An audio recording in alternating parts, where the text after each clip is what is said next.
Epimes Hediondos.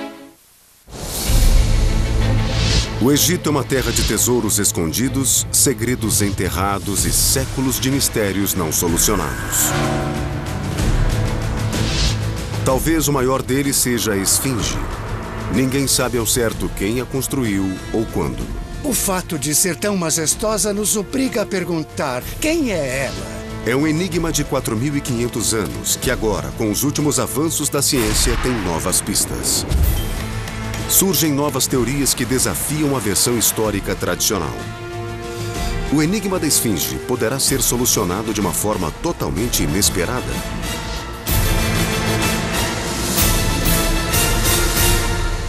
Egito revelado. A Esfinge. Um leão com o rosto de um faraó. A Esfinge se eleva sobre o planalto de Giza. Ela reina neste local há mais de 4.500 anos.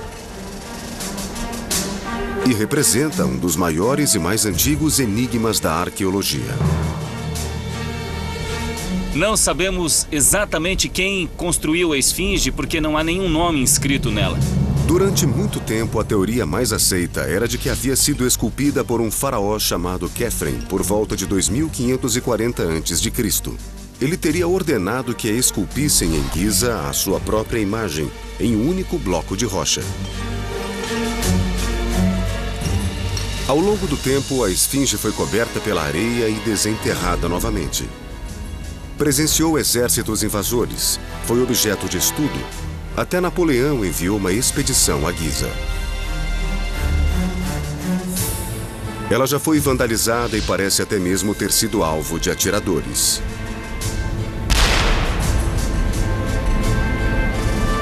Mas ainda resiste, vigiando o acesso às pirâmides.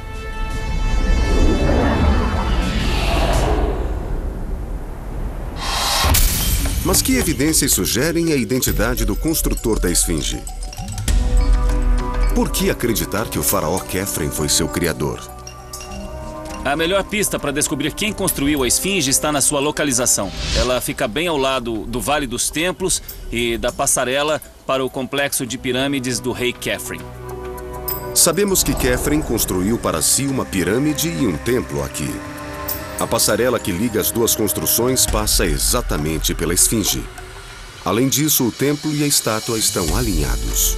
Portanto, temos que presumir que foi Khephren quem a construiu.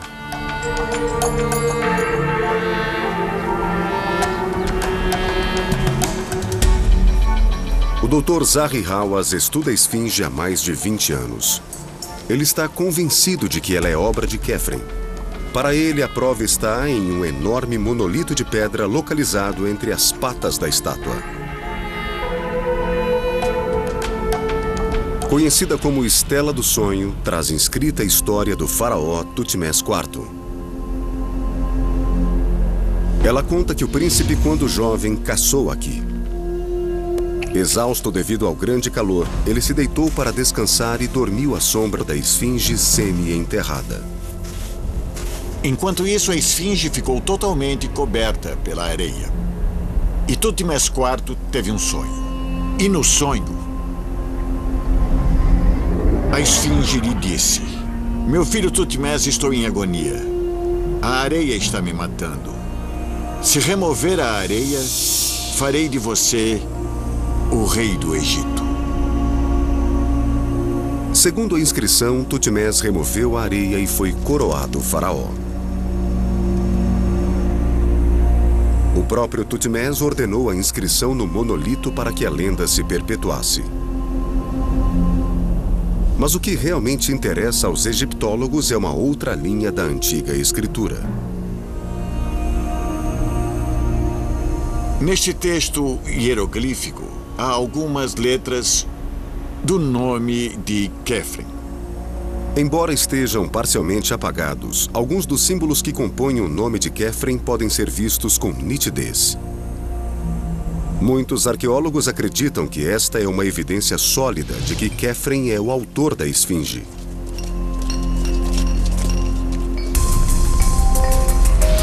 O Dr. Hawass acredita ter mais provas disso. A passarela que leva à pirâmide de Khephren tem um canal de drenagem que desemboca na área onde está a esfinge. Hawass argumenta que a passarela não teria sido construída desta forma se a esfinge já existisse.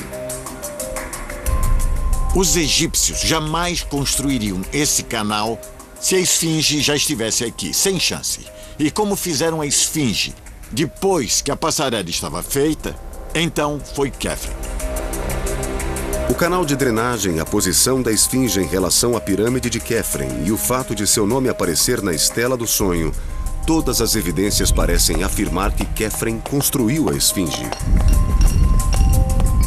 Durante quase 2 séculos, os egiptólogos concordaram. As coisas eram assim e as aceitamos simplesmente como verdadeiras porque ninguém jamais questionou se a identificação batia. Isso só começou a mudar nos últimos anos. Surgiram novas teorias e novas ideias, algumas delas fora do mundo da egiptologia. Elas incendeiam o debate. E se a esfinge foi construída por outro e não por Khephren? Questionando mais uma vez a teoria sobre Khephren, os egiptólogos tentaram verificar se a esfinge de fato se parece com seu construtor. Se existe semelhança com o faraó. Por sorte, Khephren parece ter se encantado com sua própria imagem. Existem nada menos que 9 estátuas disponíveis para comparação, todas recuperadas no Vale dos Templos de Khephren. À primeira vista, há uma certa semelhança, mas também uma anomalia. Em todas as outras estátuas, Khephren usa uma falsa barba cerimonial.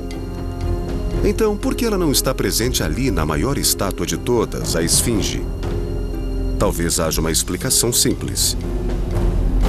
Quando a Estela do Sonho foi descoberta em 1816, os arqueólogos também encontraram grandes fragmentos de uma barba de pedra. Ela teria simplesmente desabado do rosto da esfinge? Reunindo os fragmentos, podemos recriar uma esfinge que evoca tanto as estátuas de Khephren quanto a imagem da Estela do Sonho. Mas um eminente egiptólogo, o Dr. Rainer Stadelman, não concorda com essa ideia. Ele acredita que a barba tem um estilo inadequado para aquele período. Sabemos que a barba era do novo reinado e temos certeza de que era uma barba redonda com um adereço ao lado. Então, essa não é uma barba original. Stadelman acredita que a barba encontrada não fazia parte da escultura original, mas foi adicionada mais de 1000 anos depois por volta da época de Tutmés IV e da inscrição da Estela do Sonho. O egiptólogo Vassil Dobrev estuda a esfinge desde 1987. Ele acredita que a pequena esfinge diante do Museu do Cairo oferece mais provas de que a barba não estava lá quando a esfinge de Giza foi esculpida. Aqui temos um ótimo exemplo de uma esfinge com barba original. Quando a barba é cortada, podemos ver vestígios dela. Na esfinge é exatamente o oposto. O queixo está perfeito e não há nenhum sinal de barba, o que mostra que a esfinge foi esculpida sem barba desde o início.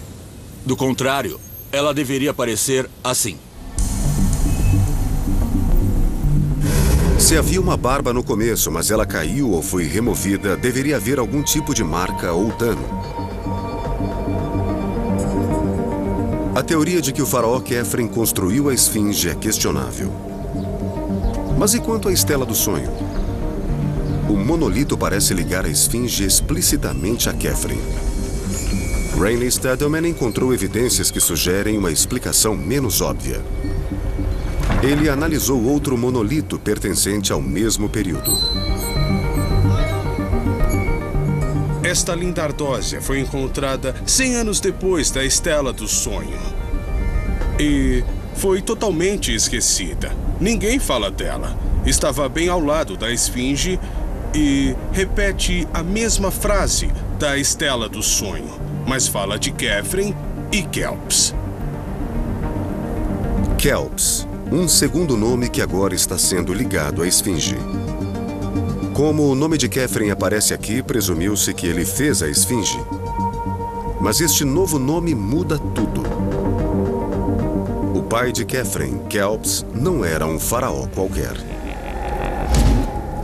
Ele talvez tenha sido o maior construtor do Egito Antigo, o construtor da Grande Pirâmide. A esfinge teria sido obra sua e não de seu filho? Ao reanalisar as evidências, os arqueólogos estão começando a reescrever a história.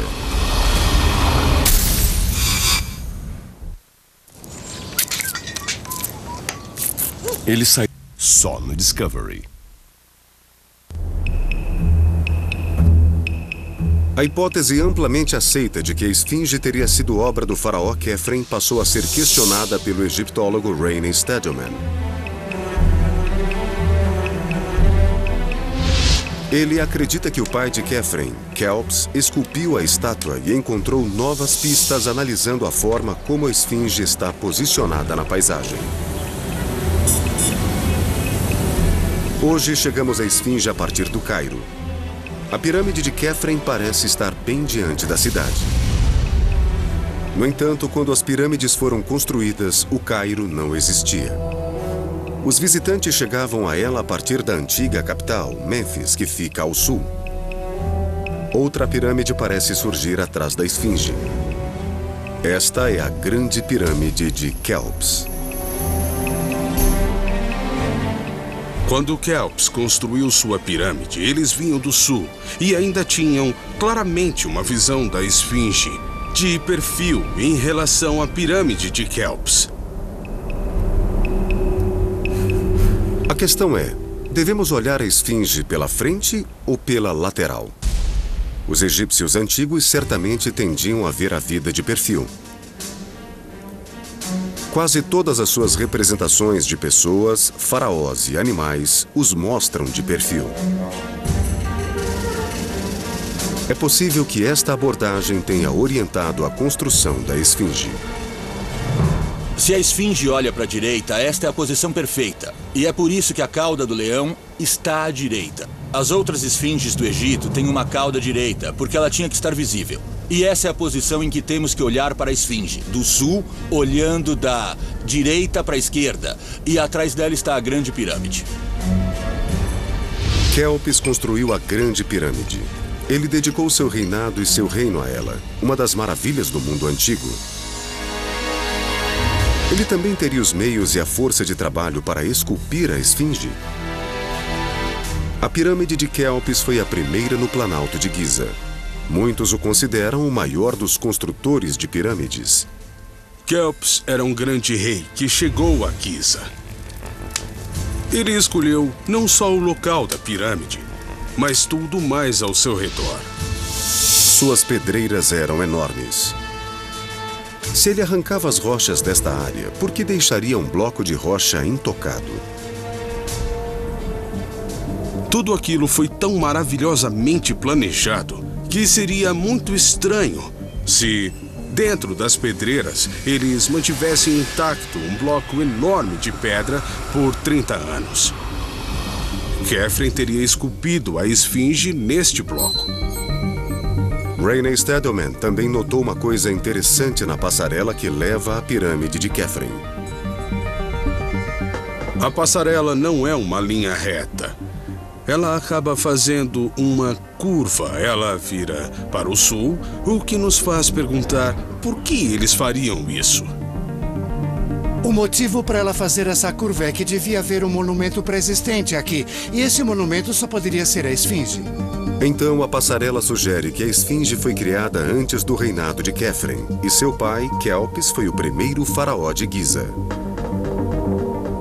Para mim, todos esses achados indicam com absoluta segurança que foi Kelps quem criou a esfinge. Mas como saber se a esfinge representa o rosto de Kelps? Embora existam muitas estátuas de Khephren, a única imagem que temos de Kelps é esta minúscula estatueta.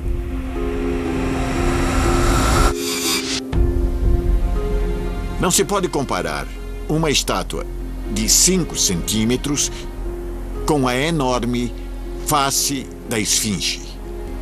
Isso não é possível. Mas Jonathan Foyle, um arquiteto... Isso não é possível. Mas Jonathan Foyle, um arquiteto especializado em história, está disposto a tentar. Ele veio ao Egito para tentar determinar qual dos dois faraós, Quéops ou Khéphren, é mais parecido com a Esfinge. Trabalhei com edifícios durante toda a minha vida e também com edifícios históricos. E, francamente, para uma representação de 5.000 anos do rosto humano, da época de Stonehenge, a esfinge é muito bem feita mesmo. O rosto é muito próximo das proporções humanas. Veja, eu gosto de desenhar usando uma régua, então meço pelo braço e faço uma escala. Assim, formo uma rede de pontos na página, o que me garante que, ao desenhar, farei uma representação exata das proporções deste objeto tão interessante. Eu realmente quero saber se ela lembra das estátuas contemporâneas dos faraós Quéops e Khéphren. Vamos ver o que descobrimos pelas proporções que temos aqui. Se a Esfinge guarda mesmo uma semelhança com o faraó em que foi inspirada, seria um feito impressionante. A cabeça tem mais de 4 metros de largura por 9 de altura. Criar uma forma simétrica sem falar de algum tipo de semelhança exigiria uma enorme habilidade.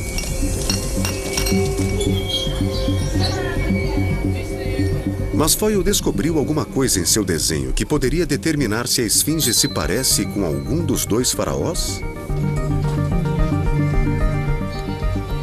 Tenho o suficiente do rosto da esfinge para obter as proporções básicas, porque o nariz já se foi, mas os olhos ainda estão lá. E pelas sombras ainda dá para perceber a largura da boca.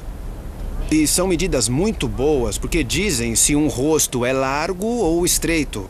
E podemos compará-las com outras esculturas. Estes são os retratos das estátuas de Khéphren e Quéops, que desenhei antes. Quando se olha de perto para elas, a de Khéphren é mais alta e esguia em suas proporções, com um nariz mais fino. Ele é a pessoa que, ao meu ver, foi o modelo da esfinge. Mas isso se deve ao padrão da escultura. O tocado é parecido porque ele é muito bem acabado. E Quéops é a opção menos provável quando se olha primeiro para a estatueta. O rosto é bem mais largo, mas proporcionalmente é quase igual à esfinge. Se pensarmos no que as pessoas viam na época e compararmos, tentando olhar sob sua perspectiva, eu diria que é mais provável que a esfinge represente Quéops do que Khéphren. Portanto, as proporções faciais da Esfinge parecem ser mais parecidas com as do pai de Khéphren. A análise de Jonathan Foyle é válida, mas sozinha não encerra a polêmica. No sábado, dia 24 de dezembro, só no Discovery.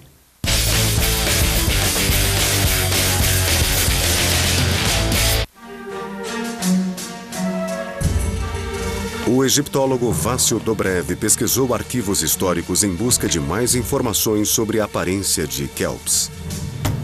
Ele pretendia descobrir especificamente se o faraó alguma vez usou barba. Eles tinham várias outras imagens de Quéops vindas de diferentes lugares e todas o representavam sem barba. Mas esses documentos foram esquecidos, nunca foram levados em consideração. Aqui vemos inscrições em rocha, em que Quéops é nitidamente representado sem barba. E o que é mais importante, 2 outros documentos de seu templo mortuário em Giza. E em um pequeno fragmento de um vaso, uma tigela, o rei é representado totalmente sentado e também está sem barba. Na verdade, o que eu descobri não foi só uma estátua em que todos conhecem, mas que 100% das imagens conhecidas de Quéops o mostram sem barba. Então, este é um argumento muito forte e mostra que a esfinge sem barba poderia ser de fato Quéops. Este é o barco solar de Quéops. Ele permaneceu enterrado por quase 4.500 anos, bem ao lado de sua pirâmide. Este barco foi achado em 1954 por acaso, mas estava desmontado em pedaços ao sul da Grande Pirâmide de Quéops. Hoje ele foi restaurado ao estado em que foi enterrado, como parte das regalias funerárias de Kelps.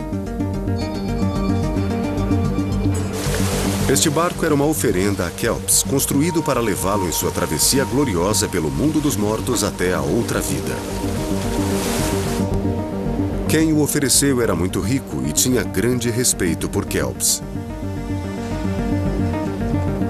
O Dr. Hawaz pode identificar essa pessoa. Para isso, ele entra na tumba onde o barco foi encontrado. Havia 1.224 peças do barco guardadas sob 41 lajes de calcário. Só quando todos esses objetos foram removidos é que os arqueólogos descobriram o que estavam procurando. A coisa mais importante que encontraram aqui, nesta tumba, foram 10 cartuchos com o nome Gedefra. Há um no alto daqueles blocos e outro no cartucho no lado norte. A quantidade de cartuchos nesta tumba mostra que Gedefra foi quem supervisionou a colocação do barco na tumba do seu pai. Esta é a prova de que Gedefra estava intimamente ligado ao funeral de seu pai em Giza. A inserção do barco na tumba sob a parede de proteção externa nos mostra que Gedefra queria ajudar seu pai na vida após a morte. É evidente que Gedefra tinha uma grande força de trabalho à sua disposição, capaz de realizar aquela complexa construção. Apenas isso já sugere que ele talvez tivesse os meios de construir a esfinge. Agora também temos evidências de que durante seu reinado e sob seu comando, aqueles homens trabalhavam nas proximidades. E parece que a conexão vai ainda mais longe. Bom, para alguém tão famoso e importante na história egípcia, é incrível sabermos tão pouco sobre Kelps. A única evidência que temos são histórias sobre ele contadas por egípcios de eras posteriores. Uma dessas histórias, conhecida como Papiro Uestkar, sugere que Kelps tinha péssima reputação. Kelps estava entediado.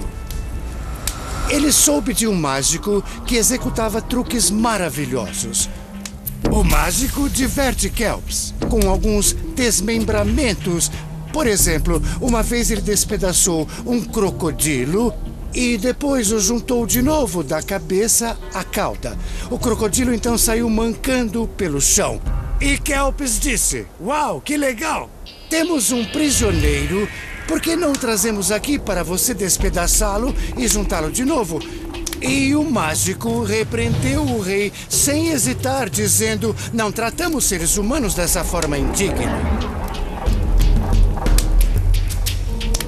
E esta seria a origem, por assim dizer, do que viria a se tornar a difamação póstuma da memória de Kelps como um tirano horrível que era absolutamente desprezível, um tirano no pior sentido da palavra.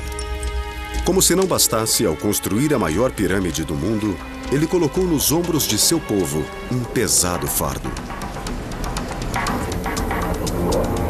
Isso é evidente no legado que Kelps deixou a seu filho. A construção da Grande Pirâmide exigiu mais de 5 milhões de toneladas de pedras e levou décadas para ser concluída. No interior da Grande Pirâmide, o Dr. Zahi Hawass se maravilha com a mobilização das pessoas e recursos que uma construção desta magnitude exigiu. Tudo isso foi feito com granito. Os enormes blocos de cima, cada um pesa mais de 16 toneladas. Sabemos que os egípcios trouxeram o granito de Assuã, quase 1.000 quilômetros ao sul das pirâmides. Estas lajes de granito devem ter sido trazidas pelo Nilo em grandes barcos. O que Kelps havia realizado era uma obra sem precedentes, seja em dimensões ou custos. O Egito pagou o preço como nação. A construção das pirâmides colocou uma pressão enorme sobre a economia do país. E algumas pessoas argumentam que, nesse contexto, as pirâmides levaram à falência a nação egípcia devido ao esforço despendido para construí-las. Quer dizer que quando Gedefra, o filho de Kelps, chegou ao poder, Kelps teve que remobilizar o povo do Egito, pois ele queria uma pirâmide para si próprio. Gedefra queria uma pirâmide. Era o segredo da vida eterna, uma necessidade fundamental. Mas ele havia herdado um país esgotado e em decadência. Vassil Dobrev desenvolveu uma teoria, mas ela não explica como Gedefra conquistou o apoio do povo para construir sua pirâmide. Acredito que Gedefra construiu a esfinge para seu falecido pai, Kelps. E que a esfinge representa Kelps como um rei ressuscitado. Dobrev acredita que Gedefra esculpiu a esfinge não para representar a si mesmo, mas a imagem de seu pai poderoso, Kelps. A estátua estava lá para intimidar o povo. Eles a fizeram por medo. E esse medo vinha da imagem da esfinge. E isso representava o rei morto Kelps, ressuscitado. Então ele estava de volta para vigiar o povo. Então, por isso, mais tarde o povo a chamou de Esfinge, Abu-Ahu, pai do terror. Dobrev acredita que Gedefra, na verdade, não homenageava o pai, mas o invocava como uma ameaça. O domínio que Kelps exercia sobre o Egito foi tão poderoso que se fez sentir mesmo após sua morte. Na visão de Dobrev, é por isso que Gedefra ordenou aos trabalhadores que imitassem a aparência de seu pai na maior estátua já concebida. Uma ambição inédita e incomparável. A Esfinge. É uma teoria válida que explica o rosto da estátua, mas contém uma falha. Novas evidências sugerem que a Esfinge é anterior às pirâmides. Elas levaram o pesquisador a criar uma teoria radical. No passado, a estátua teria exibido uma face diferente? Foco... Só no Discovery.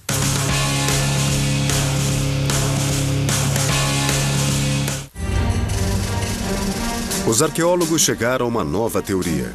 Depois de a construção da Grande Pirâmide exaurir o Egito, o faraó Gedefra precisava de algo que restaurasse a fé do povo no poder do faraó.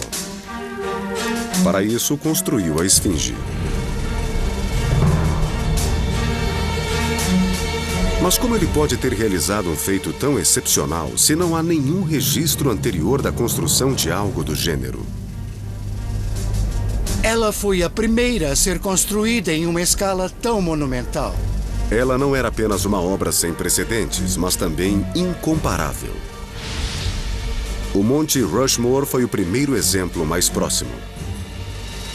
Mesmo assim, estes rostos de pedra têm 17 metros, enquanto o da Esfinge tem 19 metros. A Estátua da Liberdade tem 45 metros, mas é feita de lâminas de cobre prensados sobre uma estrutura interna de aço. A Grande Esfinge é realmente única. Como os egípcios antigos há quase 5.000 anos puderam executar uma construção de tamanha magnitude e precisão?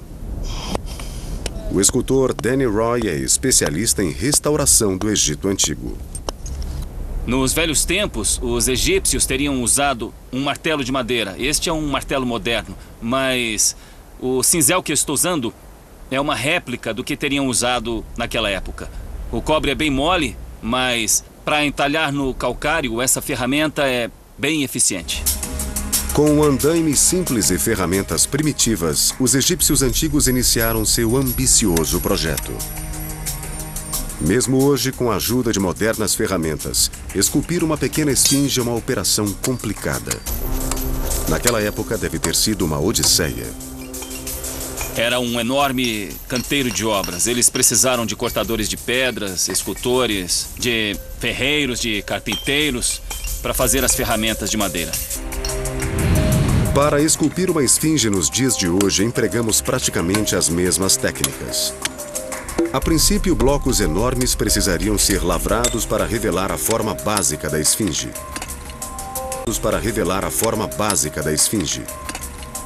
Mas eram técnicas novas que nunca tinham sido testadas. Não havia lugar para erros, nem segundas chances.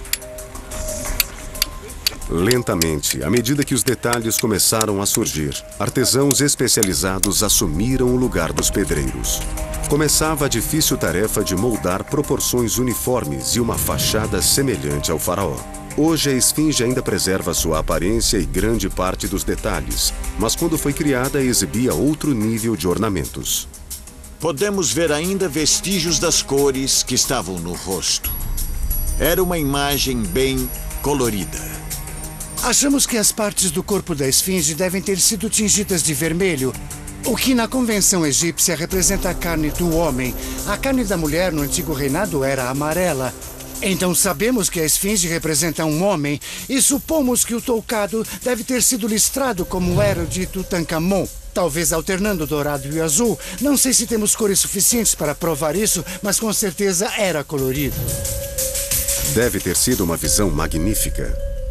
Uma representação apropriada do rei, esculpida no leito de rocha do Planalto de Giza.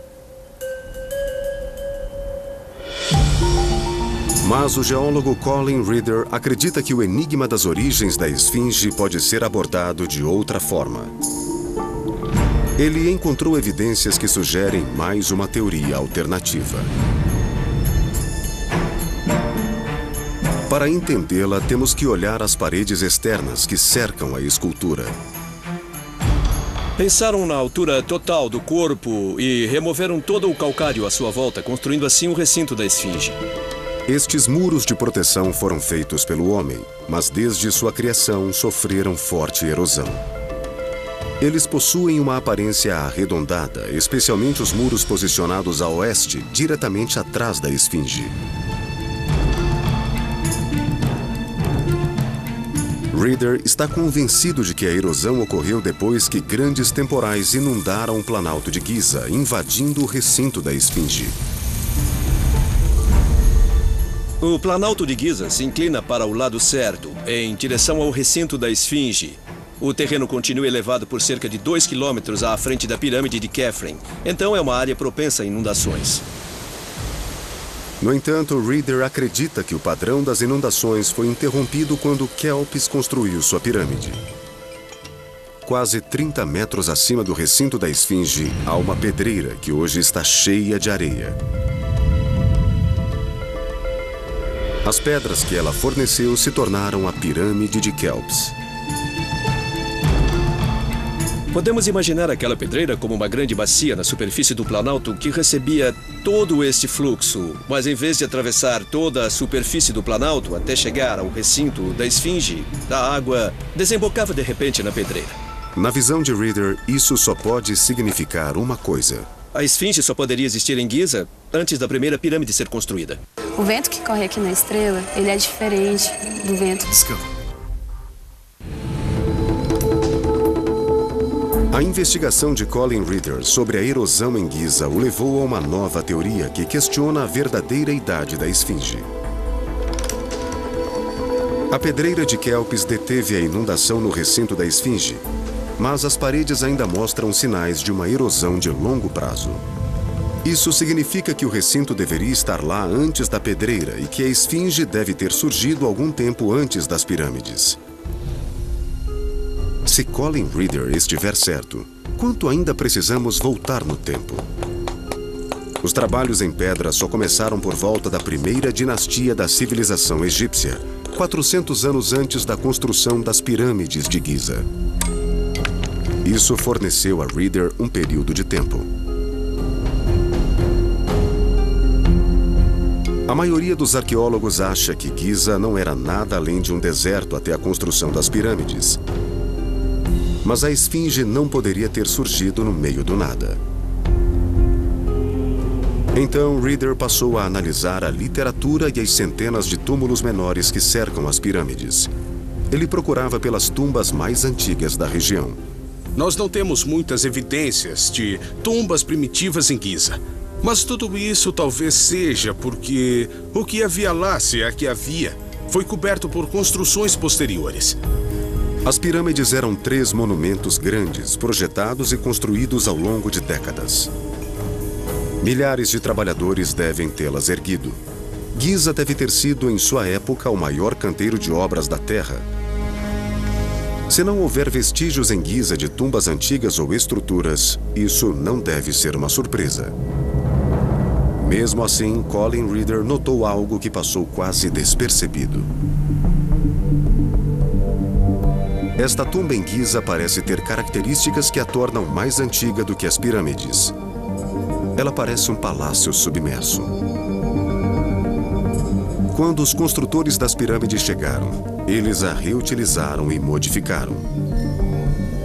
Essas alterações camuflaram a verdadeira idade da tumba.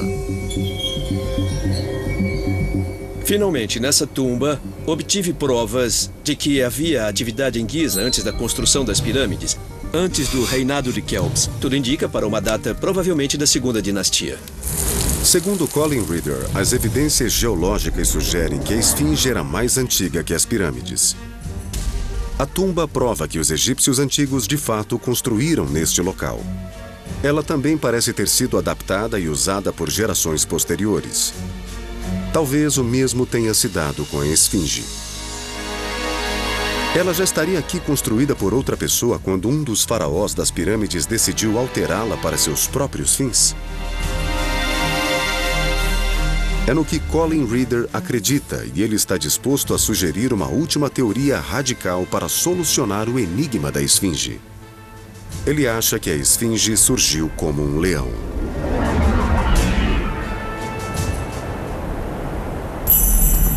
Investigações recentes da esfinge levaram à hipótese de que talvez ela fosse mais antiga do que se pensava. E que só foi restaurada pelos faraós construtores de pirâmides centenas de anos depois de sua criação original. Jonathan Foyle, do Fundo Mundial de Monumentos, usa seus conhecimentos para testar esta teoria. A vista frontal da esfinge é uma das mais famosas do mundo. Não é estranho que seja tão imponente, mas quando chegamos pela lateral, ela fica meio estranha, porque quando eu a desenhei em escala, esta fera meio homem, meio leão, parece esticada demais, parece ter passado por um instrumento de tortura para ficar tão fora de proporção. Então, isso foi uma escolha ou uma circunstância? Uma explicação convencional para essas proporções incomuns é que, enquanto escavavam a esfinge, os trabalhadores encontraram problemas. Somente diante das patas traseiras é que há concreto. Dá pra ver que foi derramado e texturizado. Mas me lembro de ter visto fotos antigas da esfinge e há uma fissura naquela área, uma fenda natural na rocha. Você pode ver que está sombreada no desenho, mas é evidente que foi preenchida durante a restauração. Bem, se há uma fissura e as grandes patas traseiras estão bem atrás dela, será que é por isso que o leão é tão longo? Eles construíram as patas atrás daquela grande fenda na rocha para ocultar uma falha? Será que pensaram que se pusessem as patas traseiras na frente dela, por exemplo, o leão ficaria curto demais? Essa é a questão que coloco. Agora vou desenhar o que penso ser um leão bem proporcionado contra a cabeça da esfinge e ver o que acontece. Só no Discovery. O Dr. Zahi Hawass acredita que há uma explicação simples para as estranhas proporções da esfinge. Há só uma forma de demonstrá-la e consiste em escalar até um ponto onde poucas pessoas já estiveram, no dorso da própria esfinge.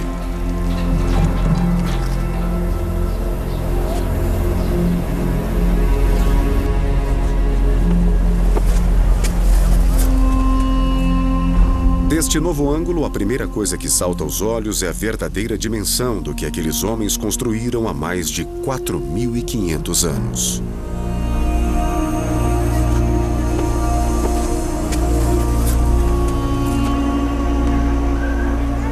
Acho que é a primeira vez que trago uma câmera de TV aqui no alto da esfinge. Porque quando se vê a cabeça de baixo, dá para sentir que a proporção da cabeça não se encaixa ao corpo da esfinge. Mas aqui, deste lado, dá para ver como é enorme e se encaixa perfeitamente ao corpo da esfinge. Se os egípcios antigos fizessem a cabeça maior, ela não combinaria com o corpo da esfinge. Portanto, o Dr. Hawass acredita que é uma simples questão de percepção. A cabeça e o corpo são proporcionais. Mas será que Jonathan Foyle concorda? Bem, eu fiz esse desenho mostrando a esfinge como ela é, com uma cabeça pequena e o corpo esguio de um leão. A fissura está bem aqui, olha. Eu fiz um desenho que mostra o corpo de um grande felino sentado em posição de alerta, em proporções mais precisas. Bem, se é isso que os construtores da esfinge tinham em mente quando começaram com a cabeça, não acho que a fissura na rocha era um problema, porque eles eram bons pedreiros. Mas eles a preencheriam, então por que não fazer direito se queriam aquele formato desde o começo? E não é só a parte traseira que foi afetada, eles também deixaram as patas da frente fora de proporção. Mas há outra explicação possível, já que a cabeça parece pequena por comparação. Será que no passado o corpo do leão estava em perfeita proporção com uma cabeça realmente maior que foi cortada e remoldada? Então quem ou o que essa primeira cabeça representava? Para os egípcios antigos, o leão parecia ter um significado especial. 3.000 anos antes de Cristo, havia leões aqui. O clima era bem diferente. O que hoje é um deserto, antes era uma savana. Os egípcios devem ter sido os primeiros seres humanos que conhecemos a representar o rei com um leão. Os egípcios gostavam de caçar leões, mas também gostavam de se identificar com eles, dando o nome de leão às pessoas. Havia um rei leão, por exemplo. Se você analisar uma dessas paletas pré-dinásticas, a paleta do campo de batalha, ela mostra muitas pessoas envolvidas em um conflito. E no meio da batalha há um leão selvagem que provavelmente significa um antigo rei representado como um leão para expressar seu poder esmagador contra os inimigos. Colin Reeder acredita que todas essas evidências reunidas apontam para uma conclusão radical. A dinastia antiga via o leão em vez da esfinge de cabeça humana. É um importante conceito teológico. E talvez o que tínhamos em Giza não era uma esfinge afinal, mas sim um leão. Não era a cabeça de um faraó, mas a de um leão. O que pode explicar as estranhas proporções da estátua. Acima de tudo, significa que a nova datação de Colin Reeder pode ser explicada de uma forma que não contradiz as evidências reveladas por gerações de egiptólogos. Reeder acredita que Kelps talvez tenha escolhido Giza como local de sua pirâmide exatamente porque a estátua do leão já estava lá. E talvez o filho de Kelps, Gedefra, tenha sido responsável por reesculpir a cabeça do leão à imagem de seu temido pai. O resultado é o rosto que vemos hoje. Houve um tempo em que os egiptólogos achavam que a idade e a identidade da estátua eram indiscutíveis. Agora há outras formas de desvendar o enigma da esfinge. Alguns acreditam que foi construída por Kelps, outros que foi obra de seu filho, outros ainda dizem que a esfinge é bem anterior a ambos. Talvez com o tempo novas pistas e diferentes nomes apareçam. Em algum lugar deve haver a evidência final e irrefutável que explique esta incrível estátua. Assim como fazemos hoje, muitas pessoas no passado esforçaram-se para revelar o mistério da esfinge. Mas eu sempre digo às pessoas que o mistério da esfinge nunca terminará. Ele vai durar para sempre. Versão brasileira Vox Mundi.